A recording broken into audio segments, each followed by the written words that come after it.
आपके अपने YouTube channel जेके sir classes पर। प्यारे बच्चों, थंबनेल से पता चल गया होगा कि हमको पढ़ना क्या है, सीखना क्या है। तो आज हम पढ़ेंगे बच्चों क्लास 11 के एक नए चैप्टर जिसका नाम है सरल रेखा में गति। तो उस चैप्टर के बारे में हम लोग पढ़ने वाले हैं, सरल रेखा में गति के बारे में पढ़ने वाले हैं। तो चूंकि चैप्टर शुरू करने से पहले थोड़ा सा हमको समझना पड़ेगा कि सरल रेखीय गति क्या होती है और रियल में गति होती क्या है। गति क्या होता है, इसे हम लोग कहेंगे मोशन। देखो, अगर हम सुबह उठते हैं तो सुबह हम जब भी उठते हैं इसके बाद हम देखते हैं दिनचर्या में हमारे जो सूर्य है कभी सुबह में पूर्व की साइड रहता है, समय बीतता जाता है तो कहाँ चला जाता है, पश्चिम की साइड चला जाता है। तो आपको लगता है कि सूर्य गति कर रहा है, लेकिन रियल में ऐसा नहीं है। आपको पता होगा और सब भी जानते हैं कि सूर्य एक जगह पे स्थिर है और जो है पृथ्वी सूर्य का चक्कर लगाने के कारण और अपनी धुरी पे घूमने के कारण दिन और रात होते हैं। ठीक, इसके अलावा जो गति है, एक गति होती क्या है इसको हम समझेंगे। पहले हम ये जानेंगे, उसे गति को आप समझ सकते हो कि जो भी वस्तु गतिशील हो उसमें गति होती है, गतिज ऊर्जा होती है, उसी को हम लोग गति कहेंगे। जैसे आप देख रहे हैं चिड़िया उड़ रही है, चिड़िया अगर उड़ रही है तो गति में है, गतिशील मानी जाएगी। इसके अलावा आप देखेंगे सड़क पे कार, मोटर कार, स्कूटर सब चल रहे हैं, आदमी चल रहे हैं, तो किस अवस्था में माने जाएंगे बच्चों? गति की अवस्था में माने जाएंगे। ठीक है ना। तो देखो, ब्रह्मांड उसे कहा जाए तो ब्रह्मांड में प्रत्येक वस्तु गतिशील होती है। ब्रह्मांड गैलेक्सी में जो है पूरी वस्तु क्या होती है? गतिशील होती है। क्योंकि आपको ये पता होना चाहिए कि हम लोग के जो स्टार्स होते हैं, तारे होते हैं, वे लगातार एक दूसरे से दूर होते चले जा रहे हैं, एक दूसरे से दूर होते चले जा रहे हैं। ऐसा हम लोग पढ़ेंगे डॉपलर प्रभाव में, जो सबसे आखिरी चैप्टर है, वहाँ ही बताया जाता है, रेड शिफ्टिंग और ब्लैक शिफ्टिंग। तो वहाँ पे क्या होता है कि पूरा जो ब्रह्मांड है वो क्या है आपका? गतिशील है। जैसे बुध को ले लो, शुक्र को ले लो, पृथ्वी को ले लो, मंगल को ले लो, चंद्रमा को ले लो, आप लोग सबको पाओगे, सब किसी ना किसी का चक्कर लगा रहे हैं, और चक्कर लगा रहे हैं मतलब गति कर रहे हैं। तो ब्रह्मांड की जितनी भी वस्तुएं होती हैं सभी क्या होती हैं? गतिशील होती हैं। ठीक, तो भौतिक विज्ञान की एक शाखा होती है, इसे हम लोग कहते हैं यांत्रिकी। क्या कहते हैं बच्चों? यांत्रिकी कहते हैं। अब यांत्रिकी क्या होता है बच्चों? तो यांत्रिकी एक भौतिक विज्ञान की शाखा है जिसमें हम गतिशील वस्तुओं के बारे में अध्ययन करते हैं। ठीक है ना। यांत्रिकी क्या होती है? एक प्रकार की शाखा है भौतिक विज्ञान की जिसमें हम क्या करते हैं? गतिशील वस्तुओं का अध्ययन करते हैं, यांत्रिकी के अंतर्गत किया जाता है। अब देखो, हम थोड़ी काम की चीजें जान जाएं। अगर मानव की बात करें तो जीवन, हम मानव का जो जीवन होता है ये भी एक गति है, क्योंकि जब तक उसके हृदय में कंपन होता रहेगा तब तक वो इंसान जीवित रहेगा, और जिस दिन उसके हृदय में कंपन करना बंद हो गया, अर्थात हृदय विराम अवस्था में चला गया, तो उस आदमी की मृत्यु हो जाती है। ठीक है ना। तो अब देखो, कह सकते हैं आप कि जीवन गति है और मृत्यु क्या है? विराम है। जीवन गति है और मृत्यु क्या है? विराम है। तो चलिए शुरू करते हैं टॉपिक, कैसे क्या करना रहता है। तो पहले हम ये जानेंगे कि विराम की अवस्था क्या होती है और गति की अवस्था क्या होती है। तो पहले हम जानेंगे विराम की अवस्था। विराम की अवस्था क्या होती है? देखो बच्चों, जब किसी वस्तु की स्थिति समय के साथ नहीं बदलती है, जब किसी वस्तु की स्थिति समय के सापेक्ष नहीं बदलती है तो उसे कहा जाता है विराम की अवस्था। अब इस बात को समझने का सीधा सा मतलब यही है कि अगर आपका समय व्यतीत हो रहा है और उसकी स्थिति में पोजीशन में कोई परिवर्तन आपको देखने को नहीं मिल रहा है, तो इसका मतलब है कि वह किस अवस्था में है बच्चों? विराम की अवस्था में है। जैसे आप देख रहे होंगे, मैं जिस व्हाइट बोर्ड पे पढ़ा रहा हूँ, अब ऐसा तो नहीं इसको मैं रोज यहाँ से वहां शिफ्ट करता चलूंगा, तो ये हमारा एक जगह फिक्स कर दिया गया है। तो समय बीत गए, कल मैं पढ़ाऊंगा, परसों पढ़ाऊंगा, तो ये व्हाइट बोर्ड अपनी जगह पे रहेगा। समय व्यतीत हो रहा है लेकिन इसके स्थिति में कोई परिवर्तन नहीं हो रहा है, अर्थात किस अवस्था में मानी जाएगी? विराम की अवस्था में मानी जाएगी। देखो, कुछ बात ये भी होती है कि हमारी जो पृथ्वी होती है, क्योंकि हम पृथ्वी ग्रह पे ही निवास कर रहे रहते हैं और उसी पे एकमात्र जीवन है अभी तक वैज्ञानिकों के हिसाब से। खोज होगी तो पता चलेगा और कहीं जीवन है कि नहीं है। तो पृथ्वी पे हम रहते हैं तो पृथ्वी एक गतिशील है और पृथ्वी हमेशा क्या करती है, सूर्य का चक्कर लगाती है। तो कहने का मतलब ये भी हो सकता है कि जो हम पृथ्वी पे हम हैं तो हम लोग हमेशा गतिशील रहते हैं। जी हाँ, हम लोग हमेशा गतिशील रहते हैं, लेकिन जब भी हम यांत्रिकी का प्रयोग करेंगे, मान लो अगर हम कोई भी वस्तु गतिशील मान रहे हैं तो हम ऐसा मानते हैं कि पृथ्वी हमारी विराम की अवस्था में है। नहीं तो देखा जाए अगर व्हाइट बोर्ड की हम बात करें तो पृथ्वी पर ही हम है और ये पृथ्वी पर भी है, अर्थात ये व्हाइट बोर्ड क्या है, गतिशील अवस्था में है। लेकिन जब हम किसी भी पृथ्वी पे किसी भी वस्तु का अध्ययन करते हैं या हम गति का अध्ययन करते हैं तो हम पृथ्वी को विराम की अवस्था में मान लेते हैं, ठीक है ना। तो विराम की अवस्था क्या होती है कि जब किसी वस्तु की स्थिति समय के सापेक्ष परिवर्तित नहीं होती है तो उसे हम क्या कहते हैं, तो किस अवस्था में बच्चों हैं, विराम की अवस्था में है। ठीक, अब जैसे आपका क्लास में रखा हुआ मेज और मेज पे रखी हुई पुस्तक, ये सब जो एग्जाम्पल है सब विराम की अवस्था को सूचक करते हैं। जैसे आपका फैन चल रहा होगा तो फैन, लाइट चली गई तो फैन वहीं पर रुका हुआ है तो किस अवस्था में रहेगा, विराम की अवस्था में रहेगा। ठीक है, अब हम देखेंगे गति की अवस्था। क्या देखेंगे बच्चों, गति की अवस्था। अब गति की अवस्था क्या होती है इसको हम देखते हैं। गति की अवस्था क्या होती है कि जब किसी वस्तु की स्थिति समय के साथ परिवर्तित होती है या बदलती है।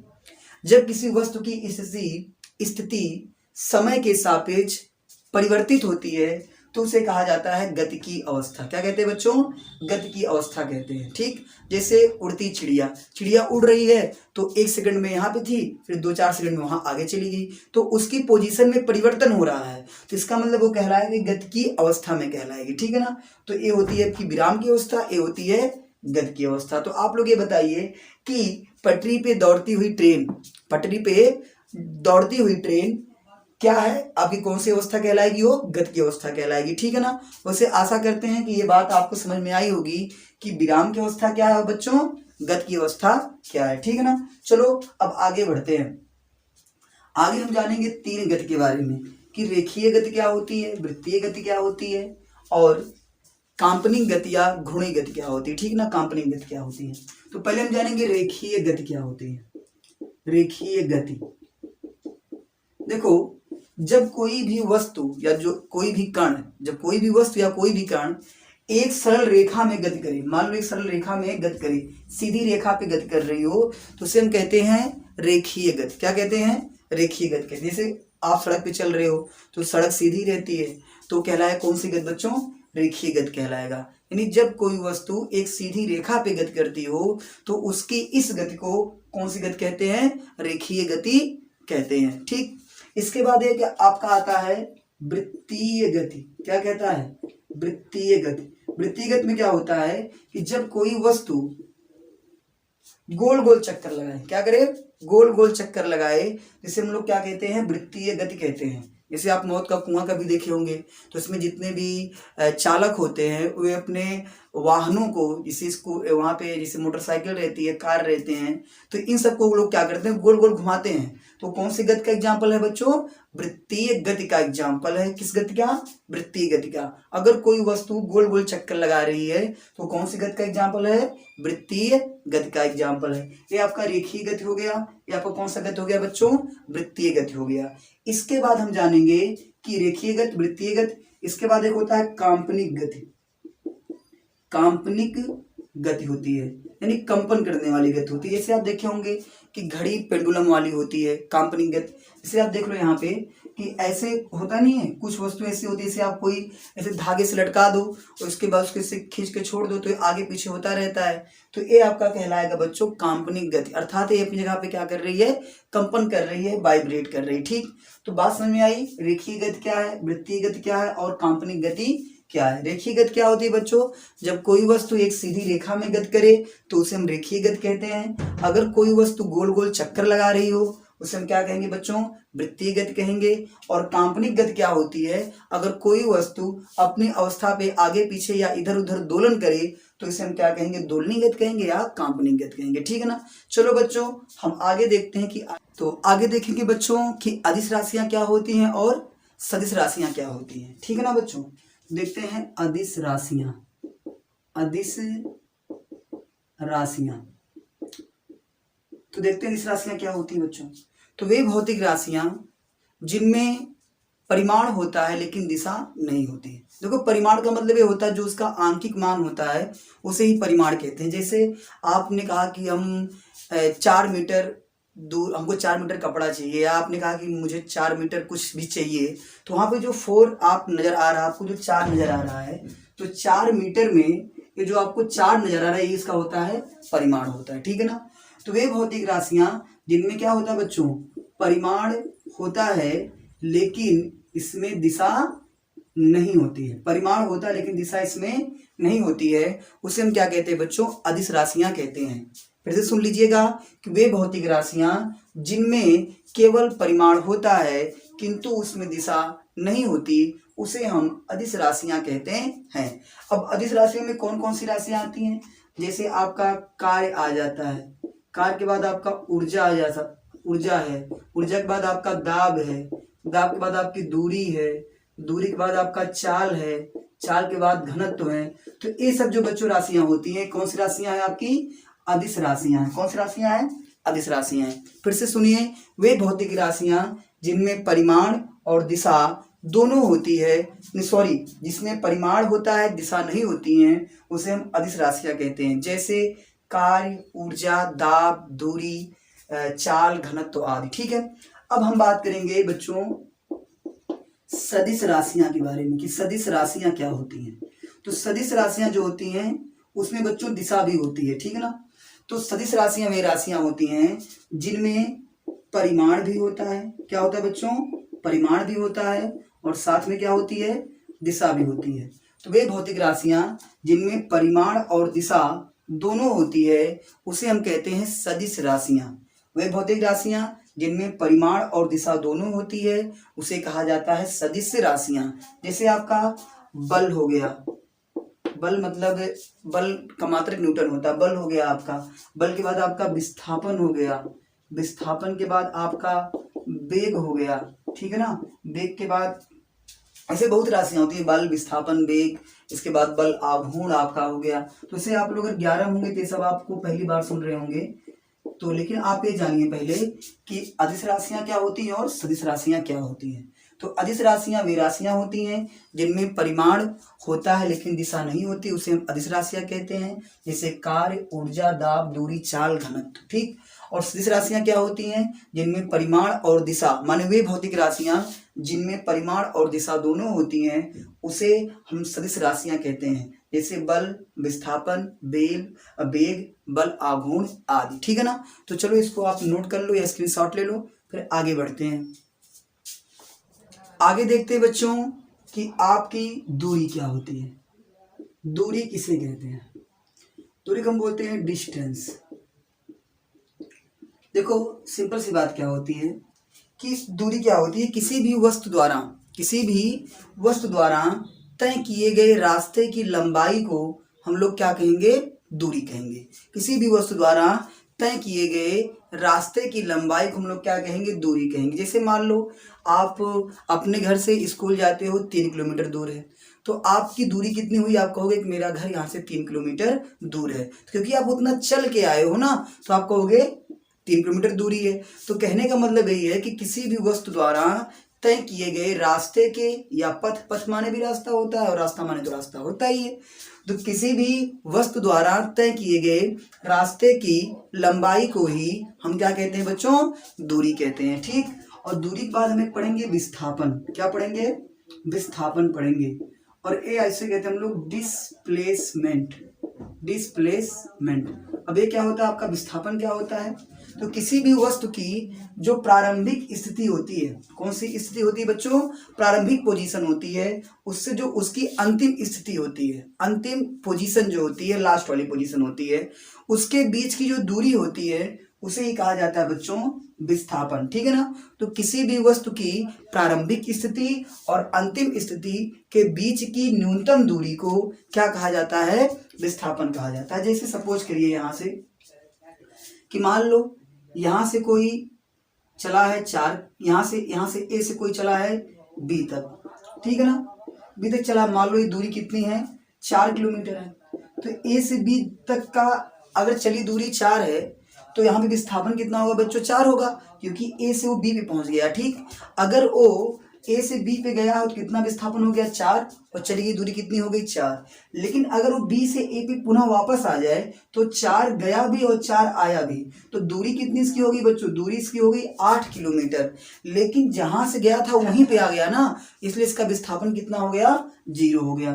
तो दूरी और विस्थापन, देखो दूरी में जो है दिशा का कोई महत्व नहीं होता, आप गए भी और आए भी तो दूरी जुड़ेगी। यानी दूरी कौन सी राशि होती है बच्चों, आपकी अदिश राशि होती है। कौन सी राशि होती है, अदिश राशि होती है। लेकिन जो विस्थापन आपका है बच्चों वो सदिश राशि होती है। सदिश राशि क्यों होती है, क्योंकि इसमें दूरी का महत्व है, क्योंकि अंतिम और प्रारंभिक के बीच की दूरी को देखता है, और ये जो दूरी है चली गई दूरी तथा रास्ते की लंबाई को देखता है। फिर से हम परिभाषा को बता देते हैं कि दूरी किसे कहते हैं, किसी भी वस्तु द्वारा तय किए गए रास्ते की लंबाई को दूरी कहते हैं। और दूरी कौन सी राशि होती है बच्चों, अदिश राशि होती है। और विस्थापन की अगर हम बात करें तो किसी भी वस्तु के प्रारंभिक स्थिति और अंतिम स्थिति के बीच की न्यूनतम दूरी को क्या कहा जाता है बच्चों, विस्थापन कहा जाता है। और विस्थापन कौन सी राशि होती है बच्चों, सदिश राशि होती है, क्योंकि इसमें दिशा मायने रखती है। ठीक है ना, तो चलो इसमें हम क्या करते हैं, एक बार इसको आगे हम देख लेते हैं कि दूरी और विस्थापन में अंतर किसका होता है। ठीक है, दूरी और विस्थापन में अंतर क्या है, इसको मिटा देते हैं और देखते हैं दूरी और विस्थापन में अंतर क्या है। आगे देखेंगे कि दूरी और विस्थापन में बच्चों क्या अंतर है, दूरी और विस्थापन में क्या अंतर है। तो देखो बच्चों, दूरी जो होती है ये दूरी आपकी अदिश राशि होती है। कौन सी राशि होती है बच्चों, अदिश राशि होती है, इसमें दिशा का कोई मतलब नहीं बनता है। और विस्थापन कौन सी राशि होती है बच्चों, ये सदिश राशि होती है। दूरी अदिश राशि है, विस्थापन क्या है, सदिश राशि है। और आप जब भी कभी भी मतलब किसी भी दो परिभाषाओं के बीच अंतर निकालिए तो उसका डिफिनेशन लिख दिया करो। जैसे दूरी की डिफिनेशन क्या है कि किसी भी वस्तु द्वारा चले गए रास्ते की लंबाई को दूरी कहते हैं। और विस्थापन क्या होता है, किसी भी वस्तु के प्रारंभिक और अंतिम स्थितियों के बीच की दूरी को हम लोग क्या कहते हैं बच्चों, विस्थापन कहते हैं। ठीक है ना, अब देखो जो आपकी दूरी होती है ये दूरी आपकी सदैव पॉजिटिव होती है, सदैव हमेशा ये धनात्मक होती है। आप एक बात आप क्लास 10 में भी पढ़े होंगे, जब आप निर्देशांक ज्यामितिक सवाल लगाए होंगे तो वहां पे कहीं कहीं डिस्टेंस माइनस में आ रही होगी, तो वहां लिखते होंगे एक लाइन में कि दूरी सदैव धनात्मक होती है। दूरी सदैव क्या होती है, धनात्मक होती है, पॉजिटिव होती है। लेकिन जो विस्थापन आपका है, विस्थापन आपका धनात्मक, ऋणात्मक, धनात्मक या ऋणात्मक या शून्य, तीनों में से कुछ भी हो सकता है। दूरी आपकी सदैव धनात्मक होती है और विस्थापन आपका धनात्मक, ऋणात्मक या शून्य कुछ भी हो सकता है। ठीक है ना, अब एक बात समझो यहाँ पे कि जो दूरी होती है बच्चों, जो दूरी होती है ये विस्थापन से हमेशा बड़ी होती है या उसके बराबर होती है।